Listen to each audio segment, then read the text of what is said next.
Thanks for joining me, Justin, today.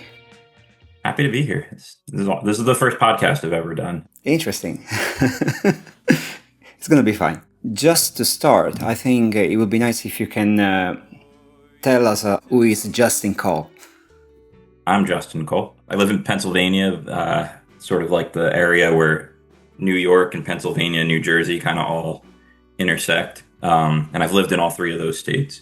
I write songs and perform them and sometimes record them when I have the time. And I was in a band for a little bit. And prior to that, I was doing solo stuff.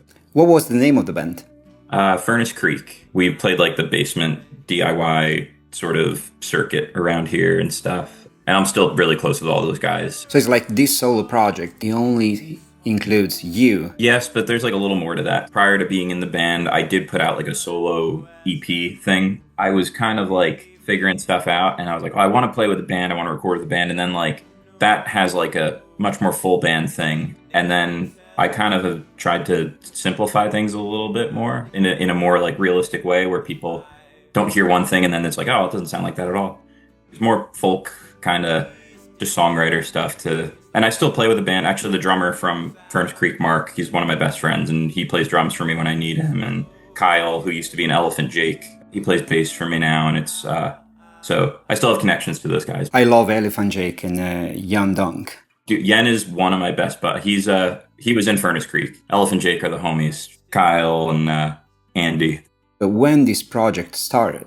Right, playing my own songs and stuff. It was probably around like 2015, I guess. I was on Long Island and just kind of started playing open mics out there and got booked in a couple things on campus, kind of as you do. And that was sort of like a very angsty period for me for some reason. Like you can hear it in the songs. They're all very like angular. I've been doing this for probably about 10 years now, I guess.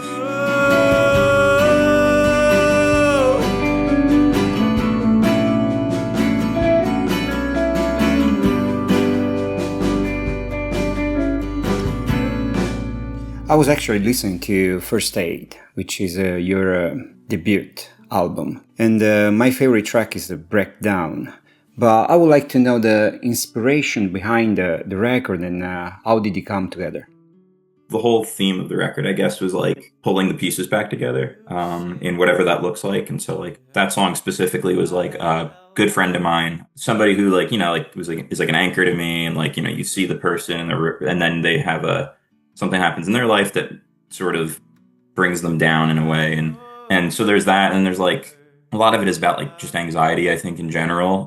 Like the song Sleep on there is sort of like almost like a prayer of like, just, you know, let me sleep, let me rest. What Are We is like I don't know how to describe that other than it was just like that weird angsty disenchantment. That's the one that I listen to now. I'm like, a little dark, you know, like not a pessimistic person, but I like the guitar tone on that. I recorded that in Philly, and that was fun. Actually, the only one I really still play anymore is Still Feeling It, which is sort of maybe more indicative of the route I wanted to go or that I should have been going or whatever. That one's about just like being expected to be something and you don't fit that, you know? Don't teach me to talk when you would barely speak to me is a line in there. And that's like telling somebody to do something, but you don't follow it yourself and that sort of thing. And there is a version of the song What Are We that exists that will never see the light of day again because it's very much recorded in like a studio on campus, even though it was just kind of like a small room with Pro Tools. The main three, like What Are We, Sleep, and Breakdown, I kind of had from the jump. And I didn't actually really record them until it would have been probably like 2016, 2017, like another year later. That's when I started playing in sort of like getting involved in the music scene in our area here. The person who got me into the scene was Dan Wickstrom, who's the lead singer and guitar player for Furnace Creek, one of my best buds. So through that, I ended up getting connected with a guy I went to high school with named Danny Seiper, played drums on the record. He was going to record it and then he couldn't. So his friend, Jake, recorded it at Drexel University in Philly. We spent I think it was probably over 2 weeks. And a bunch of people on that who did a really good job playing their parts and did exactly what was coming to it. But the main three were, I'd been sitting on those for a while and then Still Feeling It that kind of came to me in the studio. I just was like, hey, can we set up a mic in the room and I'm just going to kind of do the thing. I was really into Ray LaMontagne at the time, and he has this song called Burn that like you can tell it's just like there's maybe like some microphones set up and you just kind of go. After the breakdown.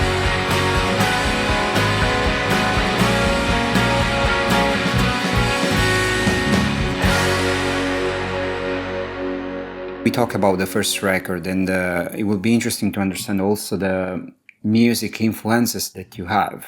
I think they've changed a lot since then. I can say at that time I was really into Manchester Orchestra and like really into the Gaslight Anthem because I'm a huge Bruce Springsteen fan. He's like, I have a Bruce Springsteen tattoo, and then like the natural next step is the Gaslight Anthem because they're all from Jersey, and then kind of like a smattering of like songwriters here and there. Oh, and the National. The Sleep is like pretty much me trying to write a national song. But now I lean more towards like old country music now. Like I didn't really give that much of a shot then. And, you know, at the same time, like I got randomly like Dr. Dog like came into my life in a really weird, strange way, like where I just was like, this is all I'm going to listen to. And like, and also like seeing other artists playing in like DIY venues and stuff. I think this is the biggest switch or change that happened to me as well, because when I was a teenager, of course I was listening mainly to commercial music, mainstream. Yeah. Because that was the only thing that MTV or the radio could offer. But nowadays I'm more like interested in discovering new artists, new bands. I actually think that's incredibly appropriate. That's like probably where I was at too, was like, you know, you listen to like what you can get your hands on. And like, you know, I mean, for me, like my dad had a CD collection that like I went through and I didn't like a lot of it. A lot of it was like Megadeth and Pantera and like, but there was like Blink-182's and like the Offspring's Americana. And like, so there was some other ones too, where you're like, you kind of start to put the pieces together a little bit. And I think I got kind of lucky where like MTV, for example, was like showing a lot of like Death Cab for Cutie and like those types of bands at the time. So like I always kind of had that going in the back. Coldplay, big one. Like, you know, kind of one of the nice things about streaming, even though there's like a lot of not great things about it, is that you do have access to this stuff. You just have to be like intentional with like what you want to listen to, you know? But I think the first names in my mind when I was listening to First Aid probably was Damien Rice and Snow Patrol. I don't know how I forgot that. I am so into Glenn Hansard and Damien Rice at the time, and I still do love both of them, but Glenn Hansard specifically. Well, when I first got into Damien Rice, it was like I had the Zune. It was like a knockoff iPod kind of thing that Microsoft had, and I remember I had and Glenn Hansard's what's it called? Rhythm and Repose were like high rotation on that. I was also thinking about the Scottish band. I don't know if you know them. The Frightened Rabbit. Yeah. This is like one of those things where like when you ask somebody like, what's your favorite band? And you forget all the bands you listen to. I don't know. I like have a hard time listening to them now just because it's so like apt for whatever was going on at the time with Scott Hutchison, but huge influence on me. And like, there is a little bit of that too, like on Breakdown with like, the acoustic guitar is kind of in there still, even though it's pretty loud and, you know, whatever. But like, yeah, Frightened Rabbit, huge one for me, definitely.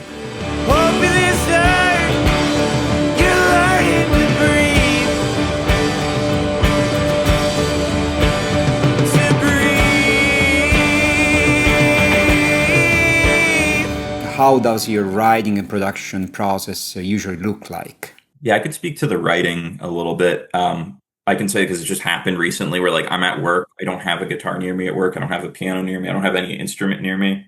This thing just like comes to me and I'm like, okay. And it's sometimes it's like, you know, you hear somebody else's song and, oh, well, I kind of wish it went this way or whatever. Like, I don't, sometimes it's like that. Other times you have a line or like a verse that just kind of keeps cycling through in my head and you try to build around that. Like Sleep, I think I was up at like 3 a.m. one morning. You can say things 100 different ways, but it was sort of like a plea of like, all right, like I need some rest here, you know? I think I've been trying to take like a note from like the John Prine kind of camp of like just write where you're vulnerable, that sort of thing. Sometimes I read like a book and a line jumps out at me and I'm like, oh, well, that's an interesting thought. I used to do the thing where it's like capitalize on something going on in your life as opposed to just like letting it organically become specifically like 2019, 2020 was like, I had like a lot of like turmoil going on in my life. I had a lot of beautiful things happen in my life too, but like you look at like the tumult and the turbulence, and you like, well, if I can't write about this, like, what am I doing as a songwriter? And it's like, I feel like that's the trap, you know. But usually you finalize the song in the studio, or you start already recording in a DAW or something. I would say I probably finish the song before I bring it anywhere for the most part, and then like I'm open to things. Haunted, I've had that one since for like probably 5 years. I've only came to me all at once. There's probably like 3 or 4 voice memos of me like figuring that out. That's the voice memos app is like more important to me than like Logic and Pro Tools. And I have the song Herons that I put out in August. That's another one that I'd been sitting on for a while. It's actually just a voice memo, put it through its paces and, you know, Logic and whatever. But why can I not just be like satisfied with like the song? It doesn't have to be perfect. I worked at like a music store for 6 years, like instruments and recording software. And I sort of like got caught up in that whole like, well, if you're not using this plugin and you're not, that is such like a trap to fall into. Yeah, I agree. I was like, no, I really like this song and I wanted people to hear it. And so I kind of did the same thing with the song coming up here, where I recorded it at home. I have like tube mic over here that you can't see. It's not on camera, but it's over there. I was like, I'm just going to do one take through on guitar and vocals, and then I'll layer a guitar and I'll layer a vocal, and that'll be the root of it, and we're not gonna get super weird with it or whatever. There's other stuff in the recording. There's like a lot of layered vocals that I did, but like that was all done here at my house here, and then like I reached out to Sal and I was like, look, I want to include the homies, and he was like, sure, and you know, threw a synth on it and did a really cool thing with that. I don't know much about the final mix and master of everything. That is like, so I have a friend who lives in Warwick here, Ben. He has a studio, and he just said like he'll mix and master it, and then he ended up actually helping me like layer some guitars on there, and Cool. I sent him this whole demo thing that I did of like whatever, and he made it sound like something you would actually want to hear. So it's been a mix of both. I think more recently it's been more realistic for me to just try to figure out like most of the skeleton at home, and then like come in with my ideas. And my ideas have gotten a little quieter too. It's not as this big grand thing. It's like, you know, sometimes I just want to be in a room with an acoustic, and that's enough for me, you know. When they call you, do not go far. Because I hear sometimes like artists talking about mainly releasing like singles more than a record, an actual record, which will take extra efforts, and maybe the outcome will be not the same. Changed so much in like the last 5 years, 6 years in general. Like I feel like for how musicians look at like what they want to put out. I read a book about Spotify, which was kind of a mistake. Just sort of how what musicians are like competing against right now. It's kind of like nothing we've seen really before. Like you're so worried about being like a successful, I don't know, you don't want to like be doing something with that outcome. And that's been a really freeing thing too. Like I'm lucky because I'm in a position where I work full time, and like I like my job, and like it's not something where music has to be my main source of income. I sort of unlocked that kind of thing of like, well, like I'm going to sit and play my guitar, and if I like it, then I can put it out. And I'm totally empathetic to artists. They're trying to do that, and that's like amazing, and like keep doing it and keep creating good art, and like, but just remember like why you're doing it, you know. You still releasing like in a physical format, or you think that everything now is moving digital, so it's not worth it?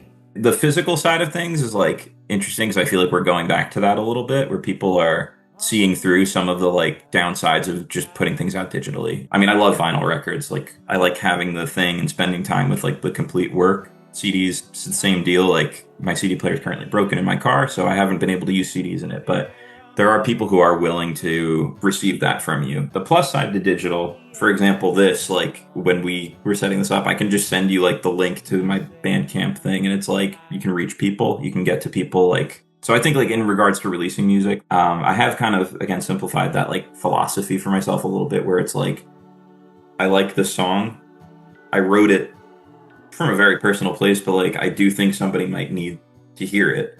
I mean, I can say like specifically for Haunted, that song is very personal to me. It's funny, like when I play gigs and I play it, I try not to go into it because I feel like it's a little uncomfortable when the guy singing it's like, this is about the hardest time in my life, and like goes like really dark.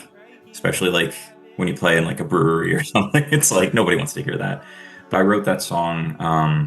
My dad had addiction issues pretty much all my life. So I wrote that sort of around the feeling of like trying so hard not to be that person, trying to buck the expectations of like that you're going to be that person. You know, the first 4 lines in it are I killed that part of me that said I'd turn out like my father, and like taking back that kind of thing, but also realize there's always part of you that's going to have to like wager with that, kind of barter with that, knowing who you are at the end of it, killing your demons, that kind of thing, you know? Can we talk a little bit the production of that song, actually? So it's me playing and singing. All the background vocals are me and stuff. And then I have Sal Fratto from Elephant Jake playing synth on it. And then Ben Derland is who recorded it, mixed it, and mastered it. He overlaid some guitars just to clean it up a little bit. That's the team that put it all together.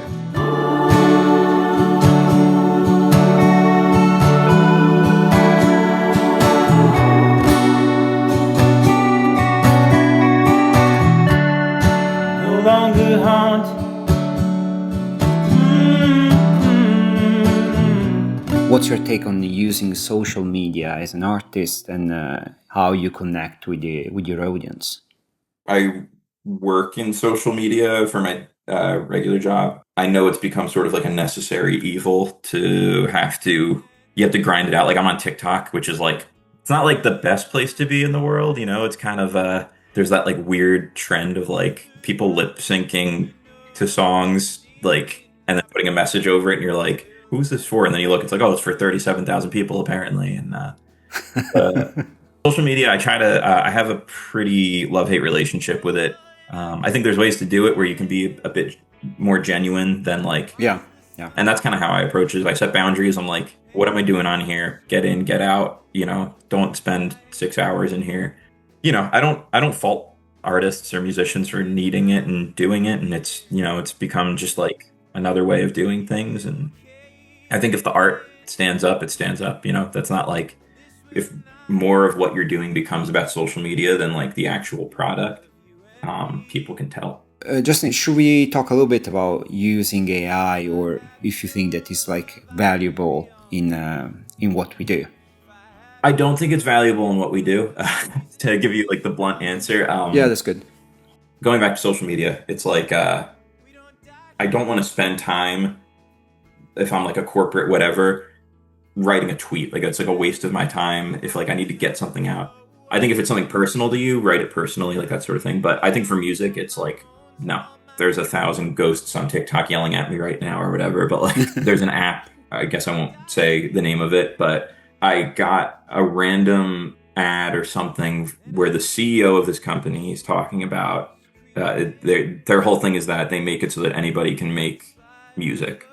And his whole argument is like, well, nobody enjoys learning an instrument.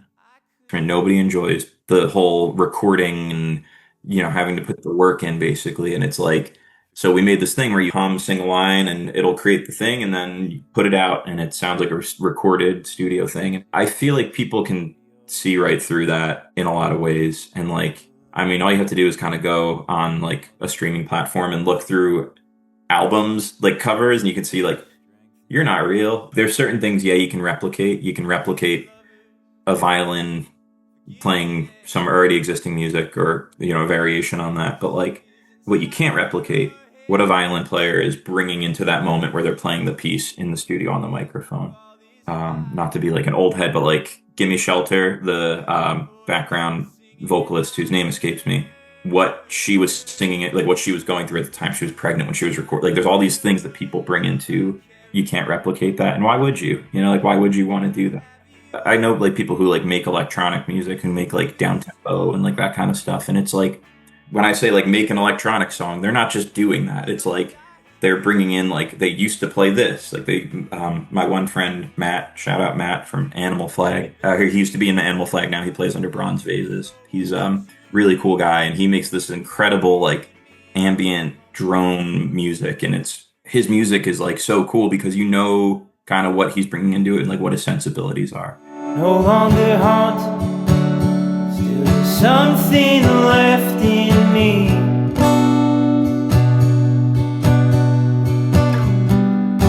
awful knot I can't untie. It's important to know it's like your future goals if you have any live shows. I play gigs around here pretty often. It's a lot of like bar gigs where you're playing like 3 hours and it's, you know, covers, stuff you don't want to play. And like, I try to find a way to be like genuine or engaging through that.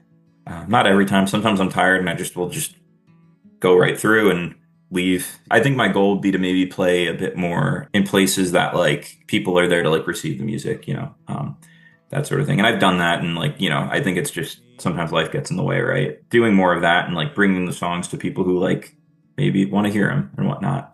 At least for live performing, that's my goal. I mean, long-term goal is to get another record out at some point, probably something a little more bare bones. And Justin, should we share where people can find your music and whatever you do? I'm on all the streaming platforms. Justin Cole, JustinCole. I don't know why I spelled it out. It's gonna be on the video. Yeah, social media, justinCole.mp3 is I think where I have it for all of them. On streaming, I will say there are 3 other Justin Coles who I've seen. One is like a cowboy. The other one is a guy from somewhere in Middle Asia somewhere. I don't really know. All I know about him is he's smoking a cigarette in his picture. Going back to AI, I'm pretty sure there's like an AI Justin Cole. I'm not any of those 3, though I respect the hustle, I guess, and I really wish I could pull off a cowboy hat. Streaming platforms, you could probably search Justin Cole and whatever song, Haunted Herons, First Aid, anything like that. Justin, I would like to say thank you for joining me today. Jack, thank you for having me. This is really awesome. I couldn't ask for a better first podcast experience. This is nice. Thank you.